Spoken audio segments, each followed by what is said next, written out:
अगर मैं आपसे कहूं कि भारत को लेकर क्या कहा विदेशी मीडिया। इलेक्शन हुए हैं बांग्लादेश के अंदर, बांग्लादेश में नया प्रधानमंत्री मिला है, लेकिन पूरे दुनिया के अंदर अभी भारत को लेकर चर्चाएं चल रही हैं कि आखिरकार बांग्लादेश के अंदर प्रधानमंत्री बनने पर भारत पर क्या असर पड़ेगा और क्या भारत बांग्लादेश वापस से वही पुराने दोस्त बन जाएंगे जो पहले थे, कि वही दुश्मनी कंटिन्यू होते रहेगी। उसी के साथ साथ बांग्लादेश के अंदर प्रधानमंत्री बदले हैं, खलबली चाइना और पाकिस्तान के अंदर भी मची है। आइए देखते हैं कि आखिरकार क्या होने वाला है और विदेशी मीडिया इस पर क्या कह रहा है। पूरे दुनिया का रूप और रेखा भारत के ऊपर किस तरीके से है और बांग्लादेश पर कैसे है, देखने की अगर आप कोशिश करोगे तो यार इतिहास गवाह है कि बीएनपी पार्टी के जब भी कोई भी प्रधानमंत्री बना है तो भारत से उसके बहुत अच्छे संबंध नहीं रहे हैं और बहुत खराब भी नहीं रहे हैं, न्यूट्रल रहे हैं। भारत के अच्छे संबंध कब थे? जब शेख हसीना की सरकार थी और शेख हसीना की पार्टी का नाम आवामी लीग था। हाल फिलहाल जब अभी इलेक्शन हुए थे तो उस इलेक्शन के अंदर आवामी लीग को बैन कर दिया गया था, यानी कि शेख हसीना की पार्टी वहां पर इलेक्शन लड़ी ही नहीं थी। और हाँ, बीएनपी पार्टी जो कि अभी तारिक रहमान की वो पार्टी है और शेख हसीना की पार्टी आवामी लीग, इन्हीं दोनों के पार्टी के बीच कंपटीशन चलता था। लेकिन अगर कॉम्पिटिटर रहे ही ना तो सिंपल सी बात है, ये आराम से जीत जाएंगे।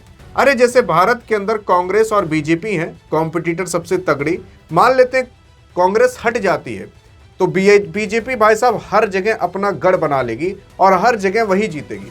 वैसे ही सेम बांग्लादेश के अंदर था। बांग्लादेश के अंदर आराम से आपकी बीएनपी जीत गई और तारिक रहमान बन गए। तारिक रहमान से पहले ये यूनुसवा प्रधानमंत्री था, लेकिन ये अंतरिम प्रधानमंत्री था और बहुत चोट्टा किस्म का आदमी था। इतना चोट्टा था कि भारत और बांग्लादेश के बीच बहुत अच्छे रिश्ते रहा करते थे। ये आया पूरा बिगड़ा कर चला गया। बिगड़ाया कैसे? क्योंकि बताया जाता है कि ये बैठा नहीं था, इसे बैठाया गया था प्रधानमंत्री के पद पर। क्यों?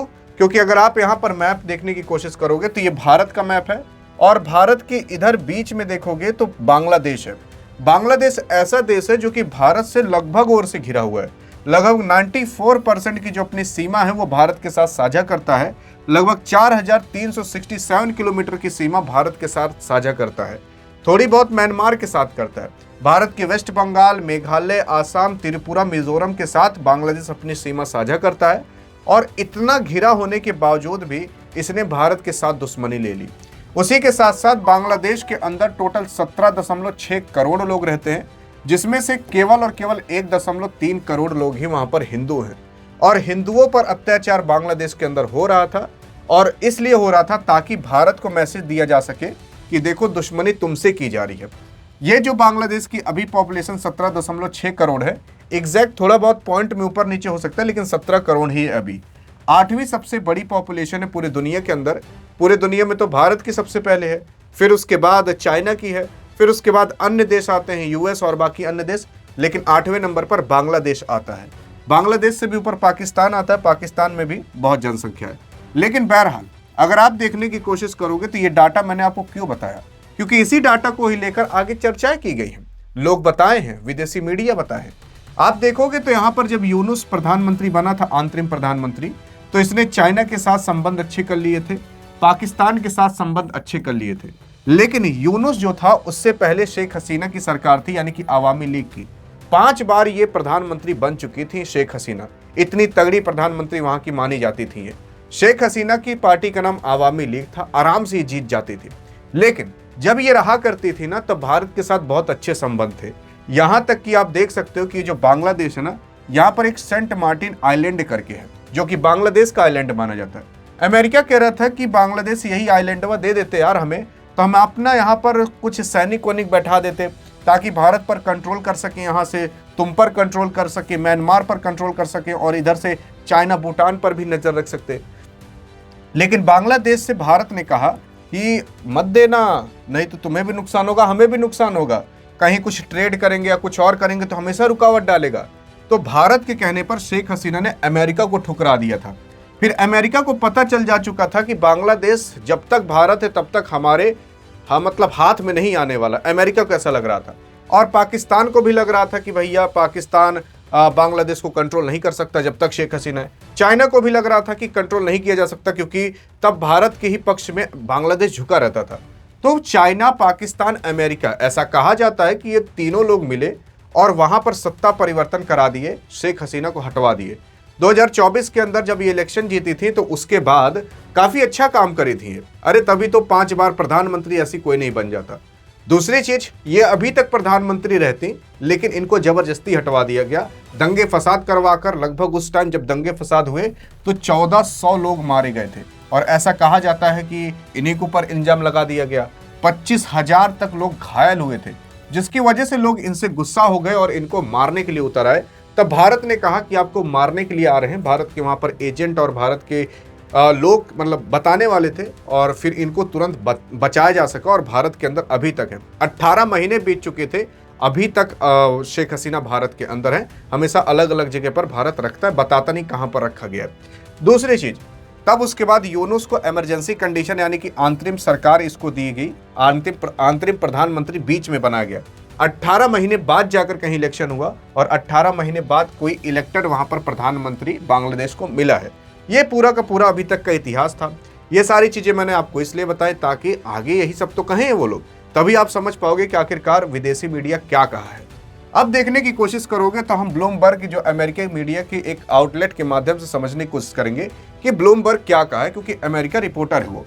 यहाँ पर ये कहता है कि भारत की बांग्लादेश नीति हसीना पर ज्यादा निर्भर थी। और वाकई में जब हसीना थी, मतलब शेख हसीना, तब भारत और बांग्लादेश के बीच रिश्ते काफी अच्छे थे।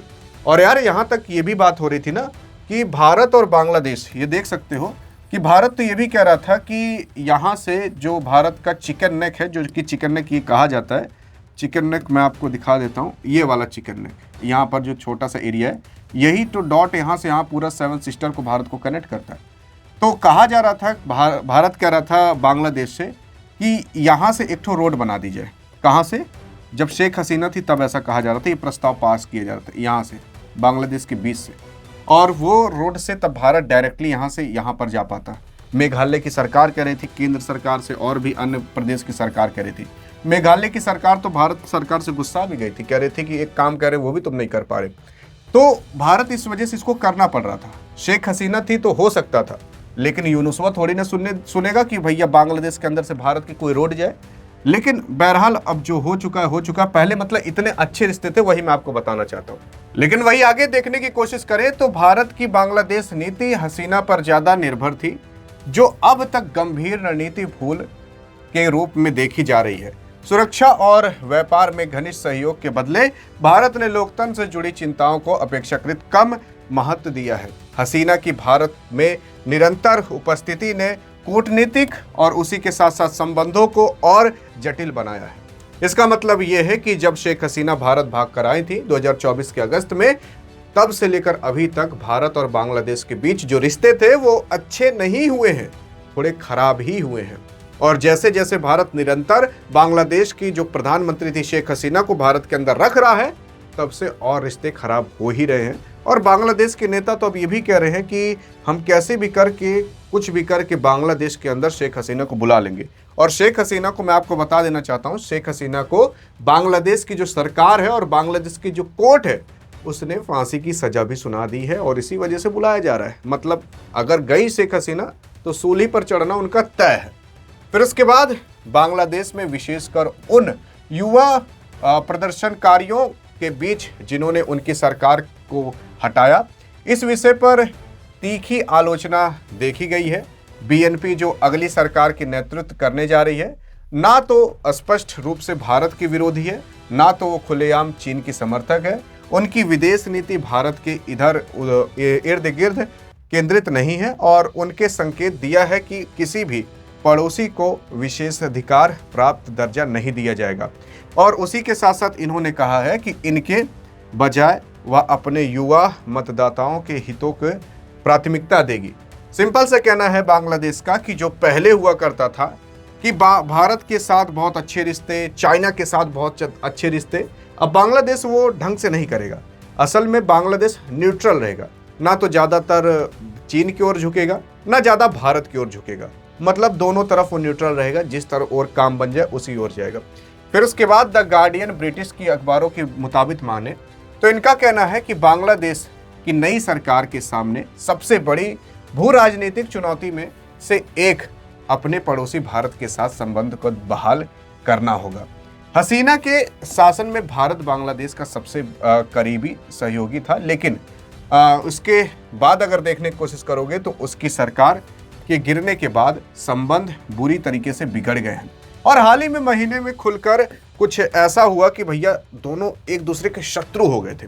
रहमान ने माना है कि भारत के साथ मुद्दे और वे केवल पारस्परिक सम्मान और पारस्परिक समझ को आधारित संबंध चाहते हैं, और उसी के ही साथ साथ देखने की कोशिश करोगे इस पर पूछे जाने पर क्या भारत और बांग्लादेश की दोस्ती फिर से सही हो सकती है या फिर अच्छी हो सकती है, जबकि दिल्ली हसीना और उनकी पार्टी, हसीना मतलब शेख हसीना, सैकड़ों सदस्यों को सुरक्षित ठिकाने दे रहा है। कौन दे रहा है? भारत दे रहा है। रहमान का सीधा जवाब देने पर परहेज किया था।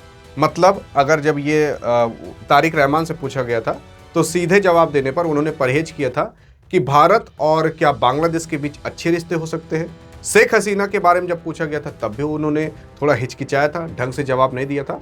यानी कि वो अच्छे संबंध बनाने भी चाहेंगे, नहीं भी बनाने चाहेंगे, क्योंकि हाँ, अभी हाल फिलहाल ये है कि जो बांग्लादेश है वो बांग्लादेश पाकिस्तान के साथ अच्छे संबंध कर चुका है, और पाकिस्तान सोच रहा था कैसे भी करके हम अच्छे संबंध बना ले जाएं। अरे इसी वजह से तो वो T20 वर्ल्ड कप के अंदर बवाल किया था कि हम बांग्लादेश के लिए नहीं खेलेंगे, जिसकी वजह से बांग्लादेश के लोगों के अंदर और पाकिस्तान के लोगों के अंदर एक दूसरे के प्रति थोड़ी प्रेम की भावना आ चुकी है। तो वो अब वो तोड़ना नहीं चाहेगा, और अगर बांग्लादेश भारत के साथ अच्छे रिश्ते करेगा तो इसका मतलब पाकिस्तान को बुरा लगेगा। तो बांग्लादेश पाकिस्तान को बुरा लगने नहीं देना चाहता, और बांग्लादेश को भारत की जरूरत पड़ेगी ही पड़ेगी। इसलिए पड़ेगी क्योंकि कभी अगर बांग्लादेश इतिहास उठाकर पढ़ेगा तो उसको यही पता चलेगा कि बांग्लादेश पहले हुआ नहीं करता था। उसका जन्म भारत ने किया था 1971 के अंदर, और उसी के साथ साथ भारत ऐसी कई सारी चीजें हैं जो कि बांग्लादेश को दिया करता है, और अगर वही ना दे तो बांग्लादेश फिर कंगाल है। यहाँ तक कि भारत ने वो स्टेप उठाना धीरे धीरे चालू भी कर लिया है। जो वित्तीय सहायता पहुंचाई जाती थी भारत के माध्यम से बांग्लादेश के अंदर, वो इस बार 50% से कम कर दी जा चुकी है इस सालाना 2026 के अंदर। और अगर ऐसी भारत कटौती करता रहा फिर बांग्लादेश को काफ़ी बड़ी दिक्कत होगी। लेकिन अगर दोस्ती का हाथ बढ़ा लेता है फिर उसके बाद अच्छी बात होगी। लेकिन आपको क्या लगता है कि बांग्लादेश बढ़ाएगा दोस्ती का हाथ? देखो, जो देश विदेश के अंदर चल रहा है वो मैंने आपको बता दिया। अब देखते हैं आपके मन में क्या चल रहा है और आप क्या लिखते हो बांग्लादेश और भारत के बारे में, बताइएगा जरूर। अधिक जानकारी चाहिए तो इस वीडियो में मिलते हैं, तब तक लिए जय हिंद जय भारत।